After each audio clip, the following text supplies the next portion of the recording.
Hi everyone, we're going to make some chicken caprese. I'm going to make it very quickly in a skillet, and it's going to take, an hour's total time, but there's time in the oven. Pretty easy recipe, so it's a very easy recipe, and you can modify it if you want to use chicken thighs. You can use them. I don't care for thighs, so I'm using chicken breasts, and I'm just going to put some oregano, some dried basil, some black pepper, and a teeny tiny pinch of kosher salt. I don't use salt. If you like more salt, you can go ahead and use that. I'm just going to season the chicken with this mixture on both sides.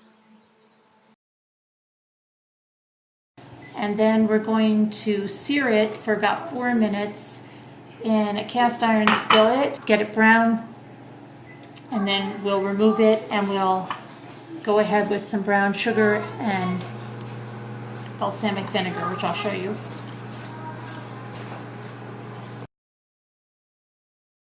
And these are no antibiotic chicken breasts.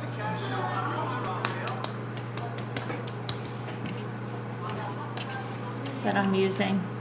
So I'm going to take them, I'm going to wash my hands, and then I'm going to go over to the stove. Okay, so here we have our chicken in a cast iron skillet, and I am searing it just until it's goldenish brown. It's not going to be cooked, it doesn't have to be cooked all the way through. Now, you will have a lot more fat when you're searing it if you're using like a thigh or something, so just understand that, and they'll want you to drain like some of the fat, but I just put a little bit of olive oil in the pan, and you'll see there's hardly any fat because they're very lean breasts, and I'm just going to sear them until they're a nice golden brown color. So it's probably going to be about 5 minutes or so until we have that, and then we're going to remove them to a plate. And what we're going to do is get in our pan the balsamic and the brown sugar, and I'll show you that in just a second, okay?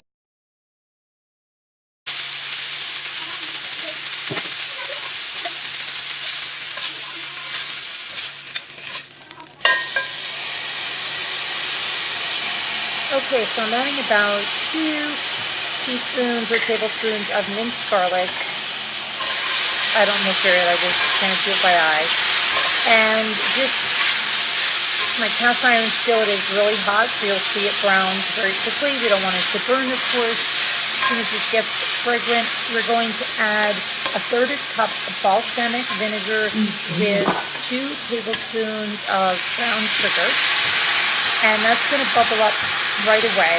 And what we're going to do is, as soon as it comes to a boil like that, we're going to reduce the heat and let it simmer for a few minutes, and kind of come to a little bit of a reduction, and then we are going to add our chicken back to the pan, and we're going to coat it in that, and you'll see I add a little tiny bit of chicken broth, and that's only because my husband was making another chicken dish and it was out, and I just wanted a little extra liquid, so I just gave it a little bit of it.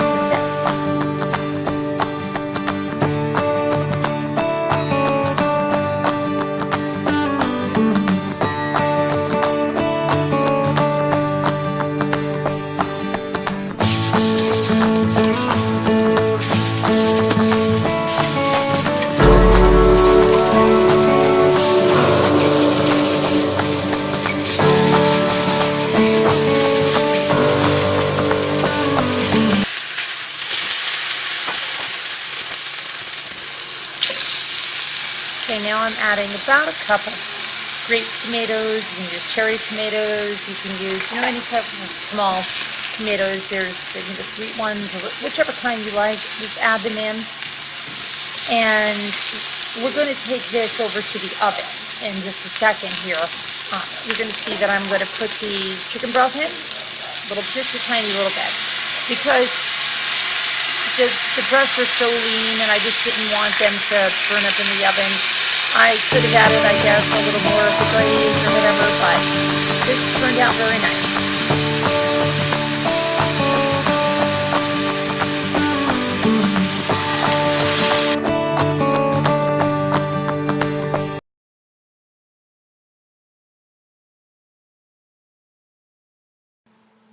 Okay, and when our chicken is almost done, I'd say like 5 minutes from being done, we're going to add another third a cup of balsamic and 2 tablespoons of brown sugar in a saucepan. Heat it up to boiling and then reduce it. You want to not let this cool down because it will start to get a little bit solid, and it's going to be very hard to drizzle, as I found out. So then I heated it up again, and then it began, to drizzle correctly. So just keep your glaze, warm, and don't do it too far ahead of time. Here is the whole milk mozzarella cheese slices and tomatoes that we're going to put on the chicken in the oven. There we go. We have the cheese on it now with the tomatoes. It's in the oven about 5 minutes until it's melted.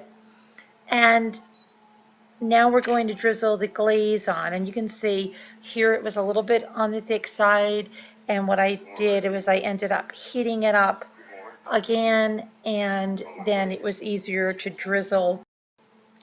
So then I just finished drizzling the glaze on, and then you can plate your dish and enjoy it. It's very, very good. It was so delicious. It was gone so quickly, and I hope that you enjoyed this. If you give this a try, please let me know. Please give us a thumbs up if you like this recipe. We'd love to have you as a subscriber to our channel, and we'd love when our subscribers share our videos. Have a great one, guys. Bye.